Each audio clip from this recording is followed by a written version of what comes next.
বৰপেটা জিলাৰ আলুপতিচৰ আৰক্ষী থানাৰ অন্তৰ্গত ভাতনাপাইটি গাঁৱত এগৰাকী বোৱাৰীক দীৰ্ঘদিন ধৰি যৌন নিৰ্যাতন চলাই অহাৰ এক জঘন্য ঘটনাই সমগ্ৰ অঞ্চলটোত তীব্ৰ চাঞ্চল্য আৰু ক্ষোভৰ সৃষ্টি কৰিছে। একেখন গাঁৱৰে হানিফ আলী নামৰ লম্পট ব্যক্তিজনে বিগত প্ৰায় এবছৰ ধৰি ৰাস্তাই ঘাটে ভাতনাপাইটিৰ বাসিন্দা হৰুফ আলীৰ পত্নী হালিমা খাতুনক শাৰীৰিক আৰু মানসিকভাৱে অপদস্থ কৰি আহিছিল। ইয়াৰ পৰিণতিৰে যোৱা সোমবাৰে নিশা প্ৰায় 11 বজাত হানিফ আলীয়ে নিশাৰ আধাৰৰ সুযোগ লৈ হৰুফ আলীৰ ঘৰত অনাধিকাৰ প্ৰৱেশ কৰে আৰু হালিমা খাতুনক বলপূৰ্বকভাৱে অপদস্থ কৰিবলৈ চেষ্টা চলায়। ঘটনাৰ সময়তে পৰিয়ালৰ লোকে হানিফ আলীক ক্ৰয়াত্ব কৰি ৰছীৰে বান্ধি ৰাখে যদিও পৰৱৰ্তী সময়ত হানিফৰ পৰিয়ালৰ লোকে গৃহস্থৰ ঘৰৰ বেৰ ভাঙি অমানৱীয় আক্ৰমণ চলাই তিনিজনক গুৰুতৰভাৱে আঘাতপ্ৰাপ্ত কৰি হানিফ আলীক বলপূৰ্বকভাৱে কাঢ়ি লৈ যায়। লগতে নগদ 2 লাখ টকা আৰু বহু অলংকাৰ লৈ যায়। আঘাতপ্ৰাপ্ত তিনিগৰাকী বৰ্তমান চিকিৎসাধীন হৈ আছে। ভুক্তভোগী পৰিয়ালটোৱে আলুপতি আৰক্ষী থানাত মুখ্য অভিযুক্ত হানিফ আলীৰ বিৰুদ্ধে ধৰ্ষণৰ চেষ্টা, হাকিম আলী আৰু জাফৰ আলী, আকছাৰ আলী, সাইজুদ্দিন, তাইজুদ্দিন তথা আনোৱাৰ হুছেইনৰ বিৰুদ্ধে আক্ৰমণ চলোৱাৰ গুৰুতৰ অভিযোগ তুলি এক লিখিত এজাহাৰ দাখিল কৰে, যাৰ ভিত্তিত আৰক্ষীয়ে সমগ্ৰ ঘটনাৰ তদন্ত প্ৰক্ৰিয়া ক্ষিপ্ৰতাৰে অব্যাহত ৰাখিছে। দুৰ্ভগীয়া পৰিয়ালে চৰকাৰ প্ৰশাসনৰ পৰা ন্যায় বিচাৰি হাহাকাৰ কৰিবলগীয়া হৈছে। News desk AIN live. ঘটনা মঙ্গলবার দিন রাত্রে আজকের 11টা বাজায় আমার বাড়ির তনে আমার পোলা যায় কইল যে নুচ্চা ধরছি, হানিফে ধরছি। ধরার পরে আমি আইলাম, আইসে দেখি যে এনে সাইজুদ্দি, তার হাকিম, আজাদ, আজাদ নাই আকিস, এরা 4 জন আমার এই যে চাচার ঘরের আকসির এই ঘরের দরজাত খাড়ায় আছে। তে এরা মারপিট করবে, ওরা মারপিট করাও নাই, এনে ধরে বান্ধিছে। বাইন্দে থুয়ে এরা মানে 4-5 জন আসে, তারা আমিও বাধা বিন্যা করলাম, রাইজও আসছে, তারা এটা আমরা অ্যাকশন নিমু আর কি, অ্যাকশনটা নিবে দিল না। এরপর তো আমরা বিচারে মানলে রাঙ্গের সমাজে গেলে এটা শোনা জানা করা যাবো।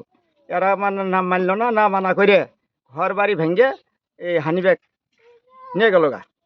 এটা জাফর ওরা কয়েক বাহত এসে মারপিট আঙ্গারে যে ভাইস্তাগুলো মারপিট করলো, শহীদুলেক, জাহিদুলেক, আঙ্গারে যে নূর মাহমুদ আর হরওয়ালি বয়ে মারছে, মাইরে বর্তমানে যে নিয়ে গেল, বুঝছেন। এর আগে তো এনেকুৱা ঘটনা এর হয়েছিল। আগে ঘটনা হয়েছিল 3-4 মাস আগে ঘটনা, থানার তো মিলে এই 4-5 মাস আগে ঘটনা।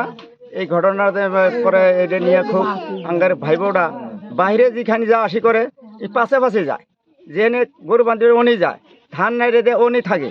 এবার করে মেলাগুলা ডিস্টার্ব করার পরে মানে এটা ক্যাশমাল হচ্ছিল, হওয়ার পরে মোটামুটি থানার কোনো অ্যাকশন নেই, পরে থানার তো মিলে করে দিছে। দেওয়ার পরে যে আবার এই যে আইসে 1 মাস হইলো, আবার এই বোর্ডার পাশাপাশি এরকম ঘটনার পিছত আর কি থানাতে এজাহার দিছিল নাকি? না, আগেটা হয়েছিল, ক্যাশ হয়েছিল। পিছৰ ঘটনাটো বছর কাছে ক্যাশ করছে স্যার। এজাহার কপিটো আপোনালোকৰ হাতত আছে? না, দেয়া নেই স্যার। আপোনালোকে বিচাৰিছিল না? আমরা চাচ্ছিলাম স্যার আমাকে ইজাহারের ইটা দেন, তাই কয় না আমরা যেদিন আমরা ক্যাশ নিয়ে যাবো সেদিন দিব। কালকেও চাচ্ছি, কালকেও দেন। এতিয়ালৈকে কি আৰক্ষীয়ে কোনো ধৰণৰ পদক্ষেপ লোৱা নাই নেকি? না স্যার। এটা কি কব এখন স্যার আপনি পরে আমি কইছি যে এখন ইজাহারিটা আঙ্কারে দিয়ে দেন, কয় না এটা আমি থানাত দিমু।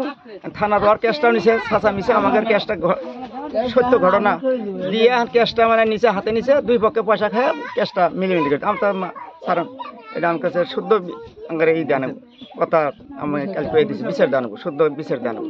হানিফ কি আগৰ পৰা এনেকুৱা এইরকম করছে স্যার। আমি এসে সেটা জানবার পাইলাম যে আমার চাচি আর এই আমার চাচা বড় হানিফ একজন বড় ধরছে। তারপর আমি এসে জিগেলাম যে কি হয়েছে, ওই আমার ঘরে ঢুকছে। তখন ঘরে ঢোকার কথা গেল, আমি জানবো আমার ভাই, ডাঙার ভাই আছে, সরু ভাই আছে, তাকে ফোন করলাম যে বাবা ঘটনা, তাহলে তাড়াতাড়ি জানবো ওরা আইলো। ওরা আমি কি এলাম জানবো একটা রশি নিয়ে অগ্নের বান্ধিলাম, বান্ধে সেটা জানবো ঘরের মধ্যে টেনে নিলাম। আনার পরে এরা একবারে ভাই ভাগি যেটি আছে 10-15 জন এসে একবার হানিফ জানবো বান্ধিলাম, আর ভাই ভাগি দিয়ে এলো আর কি, বাপ চাচা ভাই ভাগি যদি আছে ব্যক্তি এলো। আসার পরে জানবো এই বাড়ি ঘর ভাঙ গেছি রে, একবারে টেহা জানবো 2 লাখ আসলো। জানবো 1 সপ্তাহ আগে আমরা 3টা গরু বেচছিলাম 60,000 করে, আর জেহার পাতি আসলো এই লাইনটা 2 লাখ টাকার বস্তু নিয়ে গেছে। মারধর করে মানে আমার ডাঙার ভাই জানবো এই ভরি জানবো ঠ্যাং বাড়ি দিয়ে একবার জানবো ভেঙে দিছে। আর সরু ভাইটা একদিন বলে এলিতে বাইরেছে, খুব বর্তমান মেডিকেলে আছে আর ডাক্তারের অনেক। আর এই ঘটনা লইয়া এজাহার দিছিল নাকি? এই ঘটনা থানাতে এজাহার দিছি, আলুপতি থানার।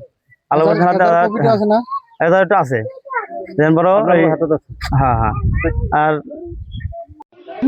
কেঁচাল হলে 1 বছর ধরে কেঁচাল কি কাছেন কেঁচাল এই যে গেতার মেঘনা কেঁচাল আপনার স্ত্রীর নাম কি হালিমা খাতন। আপনার নাম আমার নাম হরবালি আর গাঁওখনের নাম কি ভাতনাবাতি। এতে ঘটনাটা করছেন কি হয়েছে? আর এই ঘটনা হলো 1 বছর ধরে কেঁচাল। হুম এর আগেও ক্যাশ করছিলাম আমরা, ক্যাশে আর ওসি সারে মিলে দিছে দেওয়ার পরে হানিফ আমি আমার বেমার 1 সপ্তাহ ধরে বেমার, আমি ঘরের মধ্যে শুয়েছিলাম, আমি কইলে করবি না। তখন হানিফ বাইসে যখন আমার ঘরে আগলা কোন দিনা এটা মঙ্গলবার দিন রাতে, হুম মঙ্গলবার রাতে এটা বাজাতো গো 11:30 বাজার, হুম 11:30 বাজার হানিফ বাইসে আমার ঘর আগলা আসছিল গরমের দিন, আমি শুয়ে আছি ঘুম, আমি তো জ্বর, আমার বেমার, আমি তো করি না। তখন ওর আসে, তখন ওর কাপড় টান দিছে, তখন ওই চেতন পাইছে, হাল্লা ফিরে নাইছে, তখন হানিফাকে ধরে আল দিছে। তখন আমার কেঁচা ছিল উঠছি, কে এসে গেছে হানি পাইছে, আসে আমার সাথে দিকদার না গেছে। পরে হানিফাকে ধরলাম, ধরে দুজনে ধরে হানিফাকে বাঁধে তুছি। তারপিছত কি হল তারপর বাঁধে ধরার পরে হাল্লা ছিল নাগিল তোর মেমদা আকছের হানি সাজি দিয়ে কাজি দিয়ে আর আসে আমার আরো কয়জন আছে জাবর হাকিম মারামারি করে আমার ঘর বাড়ি ভাঙ্গেছি রে, লুস্তরাজ করে হানিফরা নিয়ে গেছে। তারপিছত কি এজাহার দিছিল না থানা ইজাহার দিছি, থানা ইজাহার দিয়ে কেস করছি, পুলিশের ইনকোয়ারি করে গেছে। এটা কি বিচারে দেহার নাম চক্ষু বিচার চাই ইয়ার।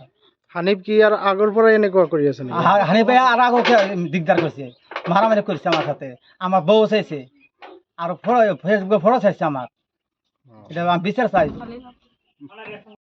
যিকোনো খবৰ আৰু বিজ্ঞাপনৰ বাবে যোগাযোগ কৰক 7896121996।